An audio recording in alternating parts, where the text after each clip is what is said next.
Assalamualaikum warahmatullahi wabarakatuh. Auzubillahi minasyaitonirrajim. Bismillahirrahmanirrahim. Alhamdulillahirabbil alamin wassalatu wassalamu ala asyrafil mursalin wa ala alihi wa sahbihi ajmain. Sahabat-sahabat yang dikasihi sekalian, syukur kehadrat Allah Subhanahu wa taala dengan rahmatnya, dengan nikmatnya kita masih lagi diberi kesempatan untuk menjalani ibadah dalam bulan yang penuh keberkatan ini. InsyaAllah hari ini telah masuk hari yang ke-12. Jadi kita akan sambung seperti biasa tafsir surah Saba ayat yang ke-12 hari ini. Ya, insyaAllah mudah-mudahan apa yang disampaikan memberi manfaat kepada kita bersama. Dan paling tidak kita dicatat sebagai orang yang menyahut seruan Nabi SAW, pesanan Nabi SAW, balighu anni walau ayah. Jadi sahabat-sahabat, jangan rasa ragu, jangan rasa keberatan untuk kongsikan video ini. Semoga dia menjadi hujah untuk diri kita bahawa kita telah berusaha untuk menyampaikan walaupun satu ayat daripada kitab Allah Subhanahu wa taala. Insya-Allah ya, sama-sama kita kongsikan. Jadi apa yang Allah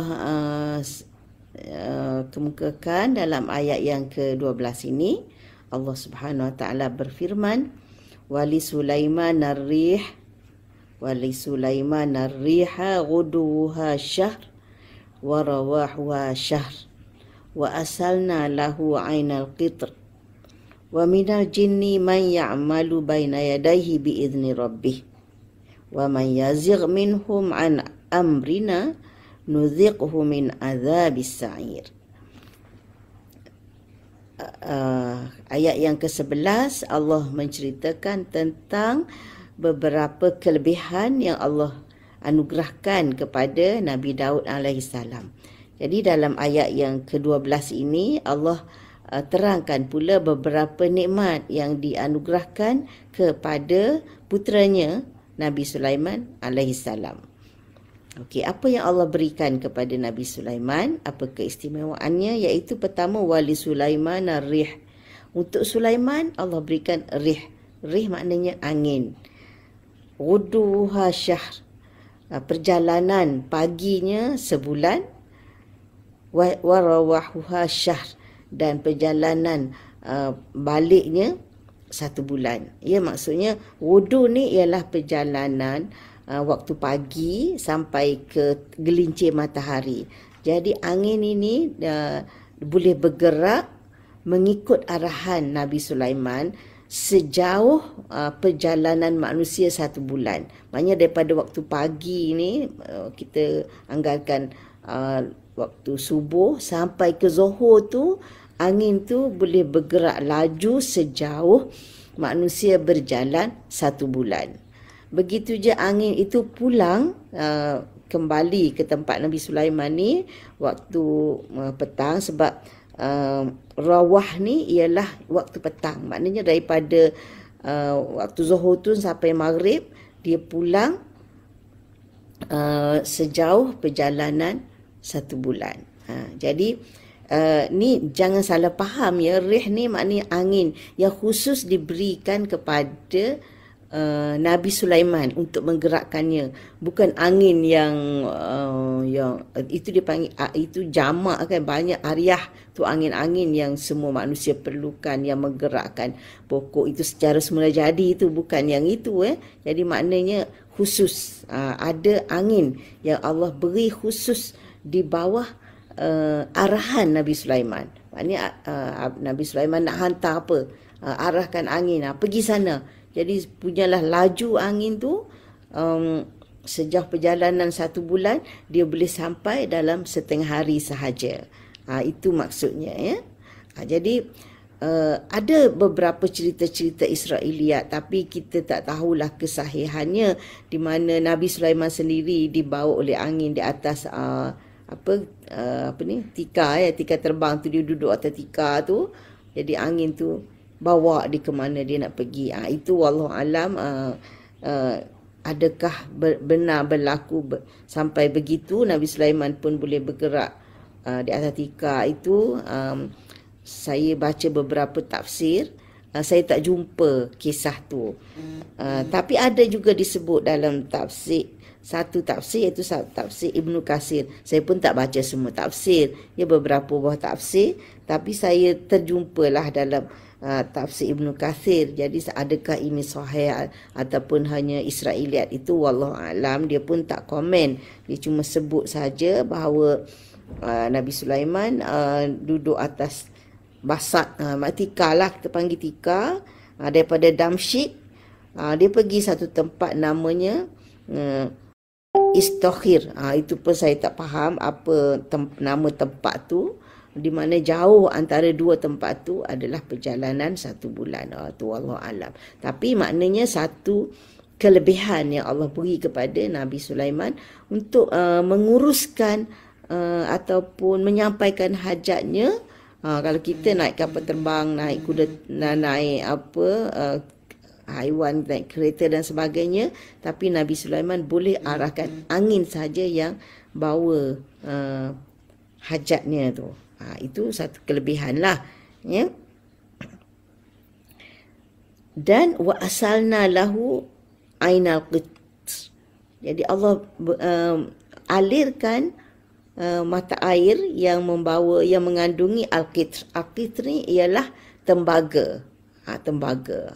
Itu pun satu kelebihan. Maknanya biasanya nak dapatkan tembaga tu macam mana? Di galian kan, nak kena ada alat apa, nak korek, nak apa kan. Tapi Nabi Sulaiman boleh mengambil tembaga itu.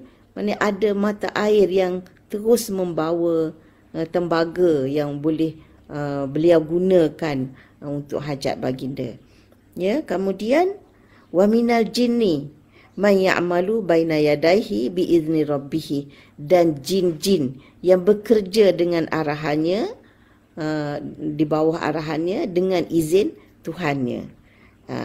Jadi kalau kita lihat, ya, kalau dalam tafsir Ar-Razi dia sebut, dia tengok 3 nikmat, 3 mukjizat yang Allah beri kepada Nabi Daud dengan 3 yang Allah beri kepada Nabi Sulaiman. Okey, yang pertama bukit. Jadi Allah bukit di bawah Nabi Daud.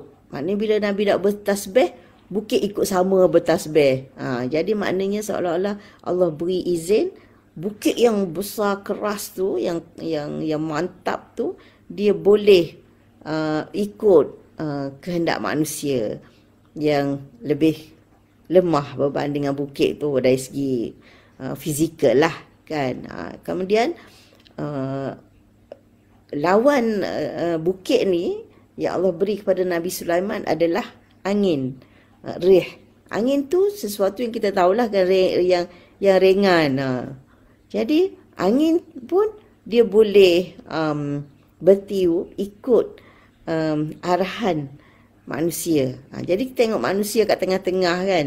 Jadi manusia nak banding, dia lebih ringan daripada bukit, kata Ar-Razi, dan dia lebih berat daripada angin ke tengah-tengah. Tapi kedua-dua tu, yang paling berat, yang paling ringan pun, Allah boleh beri izin berjalan mengikut arahan manusia dengan izin Allah Subhanahu Wa Taala. Jadi itulah kelebihan yang Allah beri kepada manusia, dan khususnya Allah tunjuk kepada 2 orang hamba-Nya yang kembali kepadanya, yang munib, iaitu Nabi Daud. Diberikan bukit, mengikut kehendak, mengikut perjalanannya, mengikut cita rasanya, dan kepada Nabi Sulaiman pula diberikan angin yang bertiup mengikut arahannya. Okey. Yang kedua, Allah beri besi kepada Nabi Daud dan tembaga kepada Nabi Sulaiman. Jadi kedua-duanya ini adalah galian yang diperlukan oleh manusia untuk membangunkan kehidupannya, dan kedua-dua ini merupakan bahan kalian yang sangat kukuh, yang sangat keras, yang mana manusia, Allah beri izin kepada manusia untuk menggunakan kedua-dua bahan ni melalui perantaraan alat-alat tertentulah, ya. Tapi untuk kedua-dua ni Allah beri beri macam mana? Maknanya Allah beri mereka upaya untuk menggunakan kedua-duanya ini tanpa peralatan. Jadi macam besi, Nabi Daud boleh bentuk je dengan tangannya sendiri mengikut apa yang dikehendaki.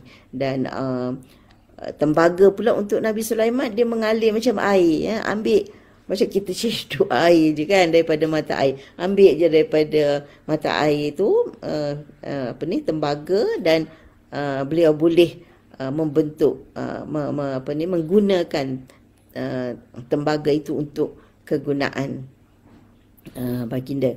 Jadi tu dua, yang kedua. Dan yang ketiga, burung untuk Nabi Daud dan jin untuk Nabi Sulaiman. Ya, kata Ar-Razi, kedua-dua ni makhluk yang selalunya dia tak jinak dengan manusia. Selalunya burung ada tak yang mari dekat manusia kan. Burung selalunya dia nampak orang je dia lari, dia terbang kan. Itu burung. Jin pula biasanya manusia akan lari dari tempat jin. Tahu tak? Kalau kita tahu, ini tempat jin bersarang ni, tempat jin bertendang ni, manusia selalunya akan mengelakkan diri, menjauhkan diri daripada tempat-tempat yang dipahami ada jin. Maknanya biasanya burung lari daripada manusia, manusia lari daripada jin. Jadi kata kedua-dua ni adalah makhluk yang tidak jinak dengan manusia lah. Kalau burung dia selalu lari daripada manusia, kalau jin pula manusia selalu lari daripadanya. Tapi kedua-duanya ini Allah bagi kepada Nabi dia yang terpilih ni, iaitu Nabi Daud. Jin jinak kan, dengar je dia baca Zabur dia, dengar je dia melagukan mizmar dia tu, jin akan datang, berhenti, diam, terpaku, dengar dan turut bertasbih dengan bukan jin, burung, silapnya, maaf. Jadi burung Allah beri kelebihan pada Nabi Daud. Burung yang biasanya lari daripada manusia, dia jinak, dia datang, dia tak lari daripada Nabi Daud. Malah sebaliknya, bila Nabi Daud mengalunkan mizmar dia, kitab Taurat dia tu, jin akan datang, terpaku, mendengar dan turut bertasbih bersama Nabi Daud alaihi salam. Dan jin pula yang selalunya manusia lari tu, Allah beri kepada Nabi Sulaiman keupayaan bukan lari daripada jin, malah dia boleh mengarahkan jin untuk melakukan kerja-kerja yang dia kehendaki. Jadi kita pun tak tahulah kan, ini kelebihan yang Allah bagi. Apakah Nabi Sulaiman nampak jin buat kerja ke apa itu, wallahu alam. Tapi maknanya jin tunduk kepada arahan Nabi Sulaiman, dan tunduknya itu ialah biizni rabbih, dengan izin Tuhannya, dengan izin Tuhannya. Maknanya sebab jin pun makhluk Allah, bila Allah arahkan dia tunduk kepada Nabi Sulaiman, maka dia tunduk. Tapi mungkin ada yang bertanya, tapi kenapa iblis tu bila Allah arah sujud kepada Nabi Adam tak nak sujud? Maknanya adalah kan yang degil macam iblis tu kepala dia lah tu yang degil tu, iblis tu, ya.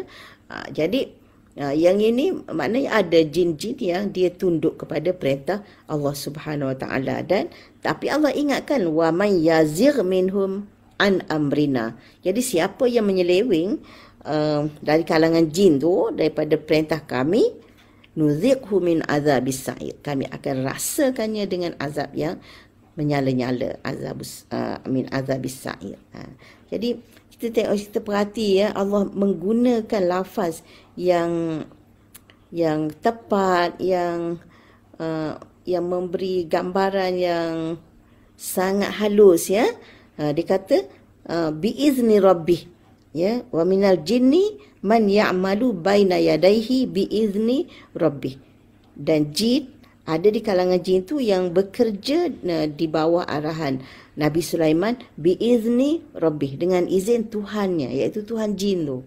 Dan juga Tuhan Nabi Sulaiman lah Rob, ya, maknanya di situ menunjukkan Rob ni ialah dia ada sifat menjaga kemaslahatan, sifat kasih sayang. Sebab Rob ni dia ada kaitan dengan tarbiyah, menjaga, memenuhi keperluan.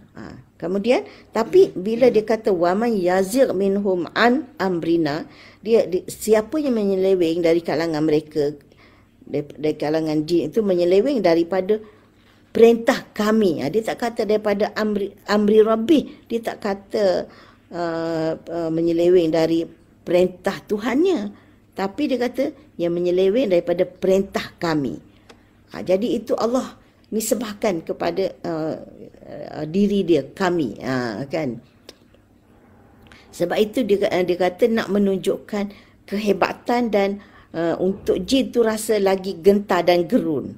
Jadi sebab kalau dia sebut amri rabbihi, masih digunakan perkataan Rob juga macam yang pertama tu, nanti macam seolah-olah jin ni akan naik lemak. Sebab Rob tu dia membayangkan sifat pengasih, penyayang, penjaga maslahah dan sebagainya. Itu ulasan Ar-Razi dalam tafsirnya. Jadi sesiapa di kalangan mereka yang menyeleweng dari perintah kami, nuziqhu min azabis sa'ir, kami akan rasakannya daripada azab yang sa'ir. Jadi azab yang sa'ir ni dia kata ada dua kemungkinan.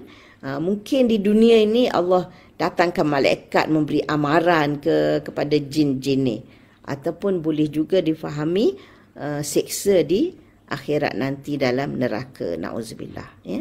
Jadi ayat ini memfokuskan kepada kelebihan mukjizat yang Allah beri kepada Nabi Sulaiman alaihissalam.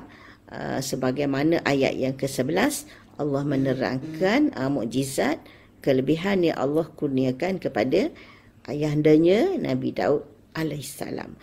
Jadi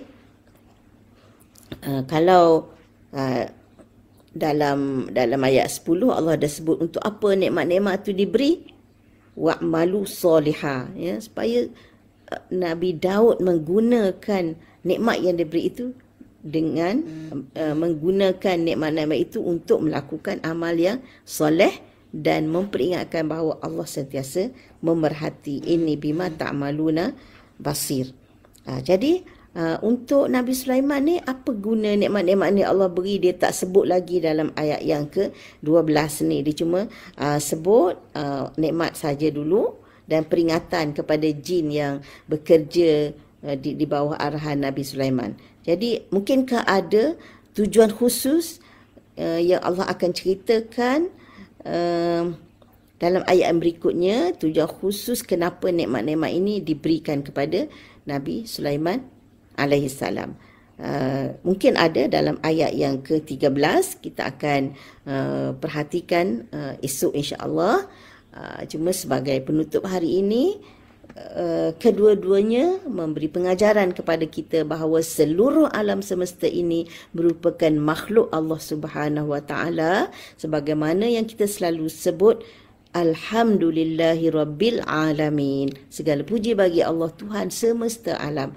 Dan sesuai juga dengan permulaan surah ini, Alhamdulillahillazi lahu ma fis samawati wa ma fil ard. Segala puji bagi Allah yang kepunyaannya apa yang di langit, apa yang di bumi. Jadi sebagai satu contohnya, kita tengok bukit, burung, besi, angin,